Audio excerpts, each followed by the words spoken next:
What's up, Mad Techies? Let me show you how easy it is to create beautiful redirection links using your TekMatix account. Now, as an example, I have an affiliate link that I want to share today, but it's the URL of the organization, in this case, Descript, with a big load of gobbledygook text at the end that relates to my unique affiliate number. It's going to be really hard for me to remember that, and it's going to look ugly when I share it. So I want it to be sarahcordner.com/Descript. How do you do that? Well, when you have a TekMatix account, it's very easy indeed. You're going to go into your TekMatix account, click on Sites and Courses, and underneath your Sites submenu, you have an option called URL Redirects.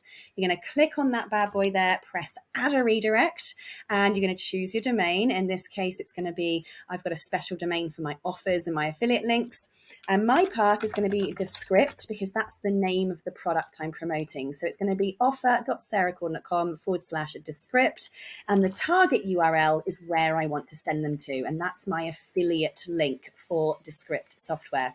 I'm going to press Add Redirect and boom. Now, when I send somebody to offer.sarahcordner.com/Descript, that will actually send people straight to my affiliate link. Ding! If you want to grab yourself a free trial on TekMatix, go to www.tekmatix.com and you can come in and see just how sexy this is for yourself. See you there.